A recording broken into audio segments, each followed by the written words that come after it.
आइए भक्तों, भक्ति भजन कथा कहानी चैनल पे स्वागत है।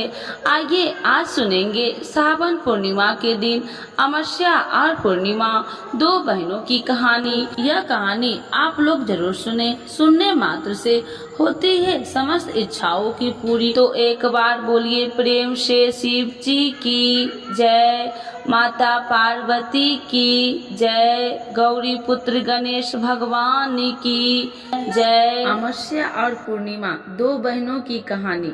एक राज्य में एक राजा और एक रानी रहते थे, जिनकी 4 संतानें थी, 2 लड़के और 2 लड़की। एक लड़की का नाम पूर्णिमा था तथा दूसरी लड़की का नाम अमावस्या था। पूर्णिमा घर के कामों में निपुण थी और घर का पूरा काम करती थी और भगवान की पूजा अर्चना भी किया करती थी। इसके अतिरिक्त वह गौ माता की सेवा भी किया करती थी। और दूसरी बहन अमावस्या न ही घर का कोई काम करती थी और न ही भगवान की पूजा अर्चना करती थी और न ही गौ माता की सेवा करती थी। पूर्णिमा सर्वगुण संपन्न थी।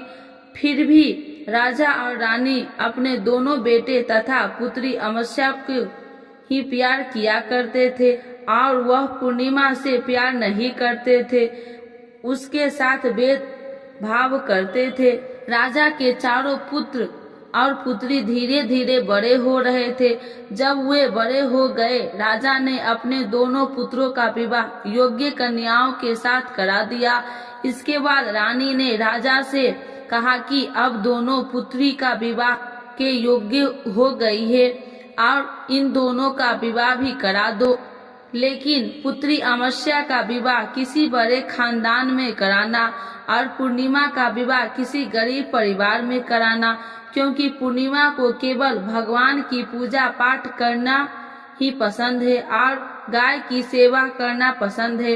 अब रानी ने राजा को दोनों पुत्रियों का रिश्ता तय करने के लिए भेज दिया। राजा ने अपने पड़ोसी राज्य में जाकर वहां के राजा के पुत्र से अमावस्या की रिश्ता तय कर दिया और वहीं पास के गांव में जाकर एक गरीब परिवार के लड़के से पुत्री पूर्णिमा का रिश्ता भी तय कर दी। यह सारी बात जानकर राजा ने अपनी रानी से बताया तो रानी यह सोचने लगे कि अब देखते हैं कि भगवान किसकी मदद कैसे करते हैं। यह बहुत ही पूजा पाठ करती है और भगवान में मगन रहती है। पूर्णिमा की भाई और उसकी भाभी पूर्णिमा से बहुत प्यार करते हैं, क्योंकि पूर्णिमा उनके घर के कामों में उनका साथ देती है और कामों में उनका हाथ बताती है। और यही उनकी दूसरी बहन अमावस्या उन पर अपना रोक जमाती है और घर का कोई काम नहीं करती है। कुछ समय बीत जाने के बाद दोनों पुत्रियों का विवाह हो जाता है। राजा और रानी की विवाह के बाद अपनी दोनों पुत्रियों को विदाई देते हैं। विदाई देते समय राजा और रानी पुत्री अमावस्या को बहुत सारा धन दौलत देकर विदा करते हैं और पूर्णिमा को भी कुछ भी नहीं देते हैं, खाली हाथ अपने घर से विदा करते हैं। इसके बाद दोनों बहनें अपने ससुराल को चली जाती है। कुछ दिन बीत जाते हैं और एक दिन अमावस्या अपने घर पर शिव जी की कथा रखती है, जिसमें वह सभी गांव वाले को निमंत्रण देती है और अपनी बहन पूर्णिमा को नहीं बुलाती। जब गांव की सभी औरतें अमावस्या के यहाँ जाती तो यहाँ सब दृश्य पूर्णिमा अपने घर के दरवाजे पर बाहर बैठकर देख रही होती है। तब वहाँ से गुजर रही औरतें पूर्णिमा से कहते हैं कि तुम्हारी बहन ने यहाँ शिव जी की कथा रखी है, क्या तुम नहीं चलोगी? पूर्णिमा ने कहा, मुझे निमंत्रण नहीं आया है, मैं नहीं जा सकती। सभी गांव की औरतें ने पूर्णिमा से कहा कि बुलाया नहीं तो क्या हुआ, भगवान शिव की कथा है, हमारे साथ चलो। गांव की सभी औरतें की बात मानकर पूर्णिमा भी उनके साथ भगवान शिव की कथा में अमावस्या के घर चली जाती है। जब अमावस्या की नजर पूर्णिमा पर पड़ती है तो वहाँ कहती है कि तुम यहाँ कैसे चली आई, मैंने तो तुम्हें बुलाया नहीं था। खैर कोई बात नहीं, अब तुम आ गई हो तो चुपचाप बैठी रहना। और यह कहते हुए अमरस्या में पूर्णिमा की गरीबी का मजाक उड़ाया।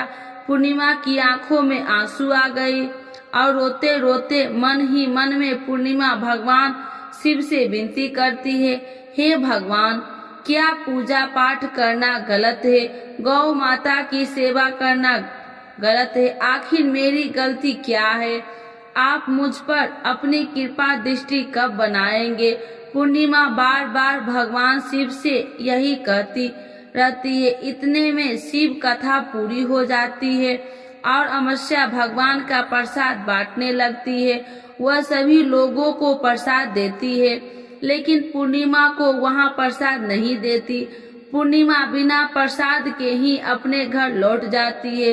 रास्ते में वह यहाँ सोचते हुए चलती है कि यदि बच्चे उससे कथा और प्रसाद मांगेंगे तो उन्हें क्या जवाब देंगी। उसने सोचा कि वह अपने मायके अपने भाई और भौजाई के यहाँ जाएगी और वहाँ जाते हुए वहाँ बच्चे के लिए कुछ लेकर जाएगी। ऐसा सोचते हुए वहाँ अपने घर वापस लौट आई। घर वापस लौटकर आने के बाद वह अपने पति और बच्चे से कहती है कि वह अपने मायके जा रही है। पति ने कहा ठीक है, और कुछ समय के बाद पूर्णिमा अपने मायके के लिए रवाना हो गई।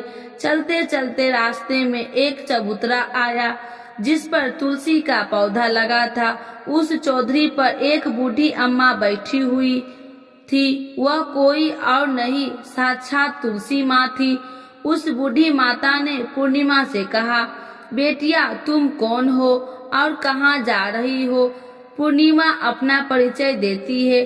परिचय देने के बाद बूढ़ी औरतें ने पूर्णिमा से कहा कि यहाँ तुलसी का पौधा सूख रहा है, इसमें थोड़ा सा पानी डाल दो और इस चबूतरे की साफ सफाई कर दो, जिससे तुम्हें थोड़ी ठंडक मिलेगी। पूर्णिमा ने कहा कि ठीक है माँ, मैं तुलसी में पानी डाल देती हूँ और यहाँ की साफ सफाई भी कर देती हूँ। पूर्णिमा के साफ सफाई करने के बाद बूढ़ी अम्मा को भी नहला दिया। बूढ़ी अम्मा की भी सेवा की, उनके पैर दबाए और बूढ़ी अम्मा से कहा कि माँ जी और बताइए, मैं आपकी क्या सेवा करूँ? और कोई काम है तो बता दीजिए, मैं कर दूंगी। बूढ़ी अम्मा ने कहा कुछ नहीं, अब तू जाओ और वापस आते समय मुझसे मिलते हुए जाना। पूर्णिमा ने बूढ़ी अम्मा से कहा ठीक है अम्मा जी, मैं जाती हूँ, वापस आते वक्त आपसे मिलते हुए जाऊंगी। कुछ समय आगे चलने के बाद एक शिव मंदिर आया। वहाँ पर उसे एक बूढ़े बाबा मिले जो मंदिर के बाहर बैठे हुए थे। वह कोई और नहीं, साक्षात भोलेनाथ थे। उन्होंने पूर्णिमा से कहा कि कहाँ जा रही हो बेटी, तुम कौन हो? तब पूर्णिमा ने अपना परिचय दिया कि उस बूढ़े बाबा ने पूर्णिमा से कहा इस चबूतरे और मंदिर की सफाई कर दो। तब पूर्णिमा ने मंदिर और चबूतरे की साफ सफाई कर दी और वहाँ पर पूजा पाठ अर्चना भी की। और साफ सफाई पूजा अर्चना करने के बाद उन्होंने बूढ़े बाबा को भी नहला दिया और उसने कहा कि बाबा और कोई काम है तो बताइए। तब बूढ़े बाबा ने कहा नहीं बेटी, अब तुम भी जाओ और वापस आते वक्त मुझसे मिलते हुए जाना। पूर्णिमा ने कहा ठीक है बाबा, मैं जाती हूँ, वापस आते हुए आपसे मिलते हुए जाऊंगी। आगे चलते चलते कुछ दूर चलने के बाद पूर्णिमा को एक काली जी का मंदिर दिखाई दी। वहाँ भी एक बूढ़ी अम्मा चबूतरे पर बैठी हुई थी। उस बूढ़ी औरतें ने भी पूर्णिमा से कहा कि बेटी तुम कौन हो, कहाँ जा रही हो? और तब पूर्णिमा ने बूढ़ी औरतों को भी अपना परिचय दिया। बूढ़ी औरतों ने पूर्णिमा से कहा कि यहाँ पर सभी पूजा पाठ करने के लिए आते हैं, लेकिन मंदिर की साफ सफाई करने के लिए कोई नहीं आता। इसीलिए तुम मंदिर की ओर चबूतरे की साफ सफाई कर दो। पूर्णिमा ने कहा ठीक है माताजी, और पूर्णिमा मंदिर और चबूतरे की साफ सफाई कर दी और पूजा पाठ भी करती है और माताजी का श्रृंगार कर देती है और उसी बूढ़ी अम्मा को भी नहला देती है और बूढ़ी अम्मा के पैर दबाती है और कहती है कि सभी काम हो गया। माँ जी और कोई काम है तो बताइए। बूढ़ी अम्मा कहती है कि नहीं बेटी अब तुम जाओ, लेकिन वापस आते वक्त मुझसे मिलते हुए जाना। पूर्णिमा कहती है ठीक है, और वह आगे चली जाती है। आगे चलते चलते एक नदी आती है, वहाँ पर भी एक बूढ़ी अम्मा बैठी रहती है। वहाँ वह कहती है कि बेटी तुम कौन हो और कहाँ से आई हो।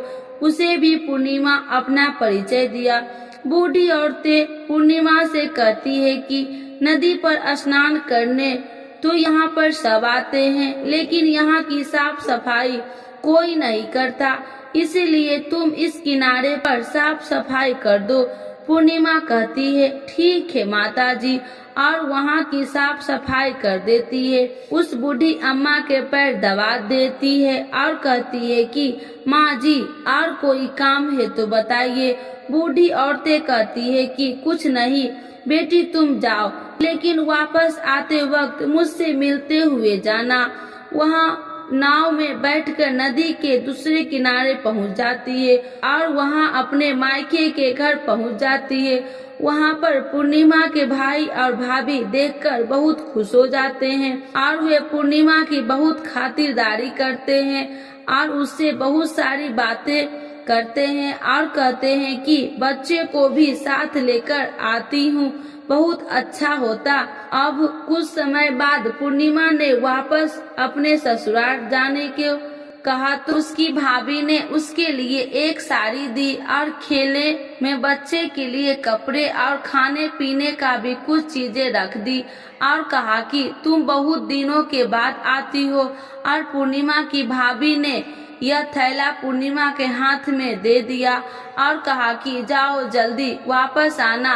इसके बाद पूर्णिमा वहां से अपने ससुराल के लिए रवाना हो गई और उसी नदी के किनारे पहुंची और नाव में बैठकर दूसरे किनारे पर उतर गई। वहां पर उतरने के बाद वहां पर उसे वही बूढ़ी अम्मा मिली जो साक्षात गंगा मैया थी। उस बूढ़ी अम्मा ने पूर्णिमा को एक थैला दिया और कहा कि इसे तुम अपने घर जाकर ही खोलना। अब पूर्णिमा के पास बहुत पहले हो गए थे। उन्हें लेकर पूर्णिमा वहां से रवाना हो गई। आगे कुछ दूर चलने पर काली माँ का मंदिर आया। वहां पर काली माँ बूढ़ी माँ का रूप में विराजमान थी। उसने कहा कि आ गई बेटी। पूर्णिमा ने कहा कि माताजी मैं आ गई। तो काली माँ ने उसे एक थैला दिया और कहा तुम यहाँ थैले अपने घर जाकर खोलना। अब पूर्णिमा के पास 3 थैले हो गए थे। तीनों थैले लेकर पूर्णिमा आगे बढ़ी।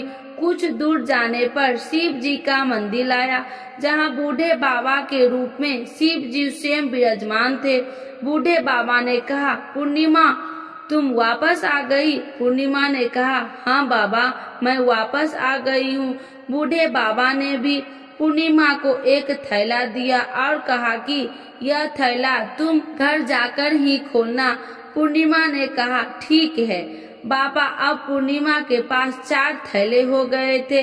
अब पूर्णिमा 4 थैले को लेकर अब कैसे ले जाती। उसने एक पुरानी साड़ी निकाली और उन सभी थैलों को एक गड्ढा बना लिया और सर पर रखकर वहां से रवाना हो गई। कुछ दूर जाने के बाद उसे तुलसी माँ बूढ़ी औरतें के रूप में मिलती है और कहती है पूर्णिमा तुम आ गई।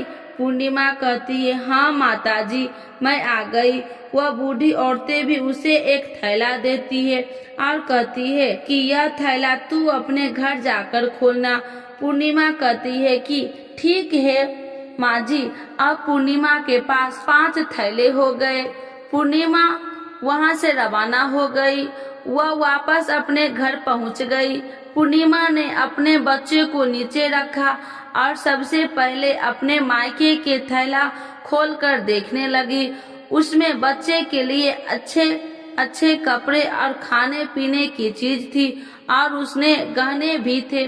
पूर्णिमा ने कपड़े अपने बच्चे को दे दिए और खाने पीने की चीज भी बच्चे को दे दी। बच्चे यह सब पाकर बहुत खुश थे। अब पूर्णिमा ने दूसरा थैला खोला तो उसे गंगा मैया ने दिया था। उसमें ढेर सारे हीरे जवाहरात, सोना चांदी आदि था। इसके बाद अब पूर्णिमा ने तीसरा थैला खोला जो उसे काली माँ ने दिया था। उसमें बहुत सारा सोना श्रृंगार का सामान भरा हुआ था। इसके बाद पूर्णिमा ने चौथे थैला खोला जो उसे भगवान शिव ने दिया था।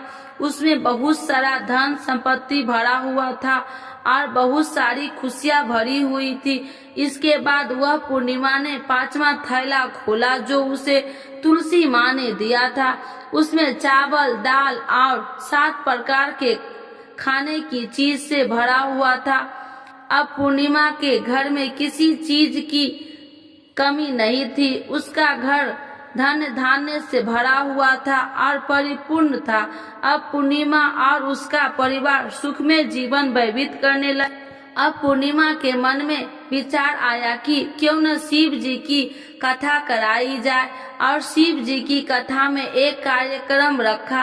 पूर्णिमा ने गांव के सभी लोगों को निमंत्रण दिया और घर घर जाकर सभी लोगों को बुलाया। पूर्णिमा अपनी बहन अमावस्या के घर भी गई और अमावस्या को शिव जी की कथा उसने अपने घर पर बुलाया।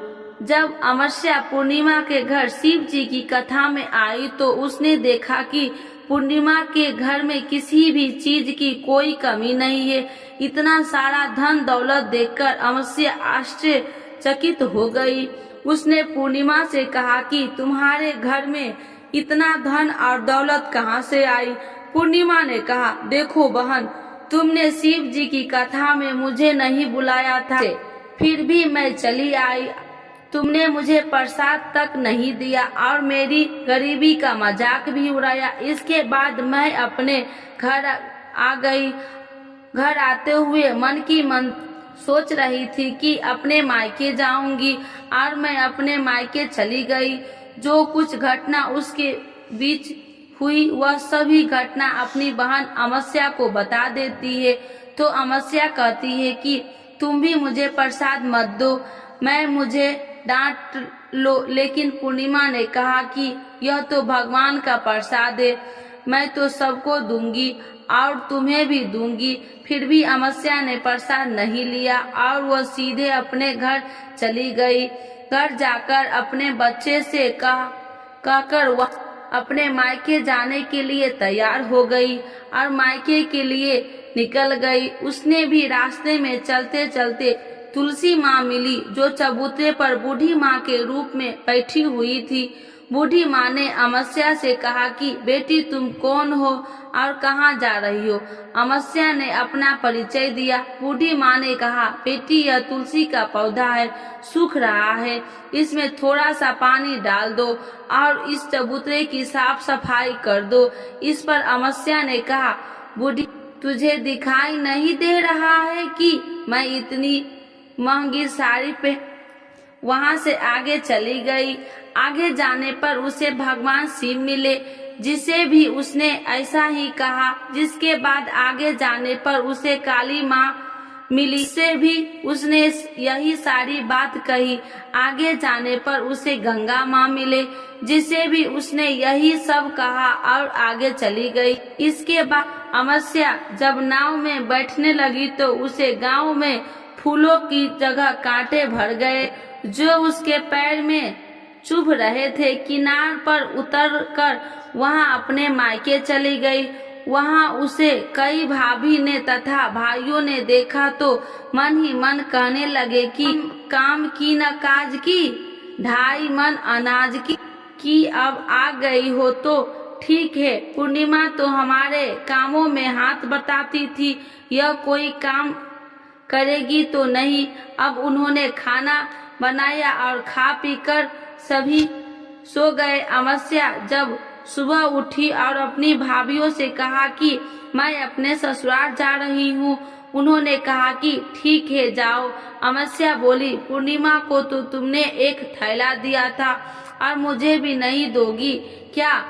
भाई और भाभी ने कहा कि तुम घर जाओ, थैले तुम्हारे घर पहुंच जाएंगे। फिर अमावस्या वहां से निकल गई और नदी के किनारे पर पहुंची। वहां गंगा मैया बूढ़ी औरत का रूप धारण करके बैठी हुई थी। बूढ़ी माँ ने कहा कि आ गई बेटी, तो उसने कहा कि मैं आ गई हूँ। अमावस्या ने कहा, तुमने पूर्णिमा को एक थैला दिया था और मुझे नहीं दोगी क्या? बूढ़ी अम्मा ने, तुम घर जाओ, थैले तुम्हारे घर पहुंच जाएगा। इसके बाद आगे जाने पर उसे काली मैया मिली, जिसने भी अमावस्या से को यही कहा। इसके बाद आगे जाने पर उसे शिव भगवान मिले, जिन्होंने भी अमावस्या से यही कहा। इसके बाद आगे जाने पर उसे तुलसी माँ मिली और उसने अमावस्या से यही कहा, तुम घर जाओ, थैले तुम्हारे घर पहुंच जाएंगे।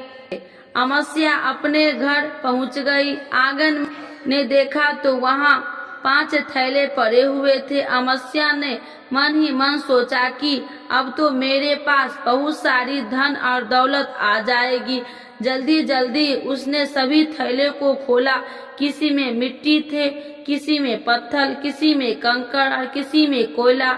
उसे मायके से भी कुछ नहीं मिला, न थैले में कुछ भी नहीं था। अमावस्या दौड़ती हुई पूर्णिमा के घर गई और कहती है कि तुम्हें तो इतना सब कुछ मिला, मुझे तो कुछ नहीं मिला, आखिर क्यों? पूर्णिमा कहती है, जब मैं अपने मायके जाती हूँ तो अपनी भाभीियों के साथ उनके काम काज में हाथ बटाती हूँ, उनके साथ मिलकर काम करती हूँ, लेकिन तुम ऐसा कुछ नहीं करती, उनकी इज्जत भी नहीं करती, इसीलिए तुम्हें फला क्यों देंगे? इसके बाद तुमने गंगा मैया को ठुकरा दिया और काली माँ को भी ठुकरा दिया और भगवान शिव को भी तुमने ठुकरा दिया, इसीलिए उन्होंने तुम्हें भी कुछ नहीं दिया। अमावस्या कहती है कि बहन, तुम मुझे माफ कर दो, मैंने तुम पर हमेशा अत्याचार किया है, मुझे कुछ नहीं मिला तो कोई बात नहीं, मैं भी भगवान की भक्ति करूंगी और सब कुछ प्राप्त कर लूंगी, मुझे इन सब चीजों का रहस्य बताओ। तो पूर्णिमा ने कहा कि तुम 3 सूत्र का ज्ञान ले लो और उसकी कथा करना। पहले सूत्र में दया मांगना और दूसरे सूत्र में कथा मांगना और तीसरे सूत्र में 108 बार ओम नमः शिवाय का जाप करना। भगवान ने यह सूत्र दिए हैं, इनको अपने हृदय में बसा लेना। मैंने भी यह 3 सूत्र अपने जीवन में अपनाए थे और सच्चे मन से भगवान की भक्ति पूजा पाठ की थी। फिर भगवान ने मुझे यह सब कुछ दिया और तुम्हारे पास जो भी कुछ था वह सब खत्म हो गया। इसके बाद अमावस्या अपने घर गई और भगवान की पूजा पाठ करने लगी। भगवान शिव से उसने माफी मांगी और गौ माता की सेवा भी की और दूसरे की मदद भी करने लगी। बोलिए भगवान शिव की जय, तुलसी माता की जय, काली माता की जय, गंगा मैया की जय, सभी देवी देवताओं की जय।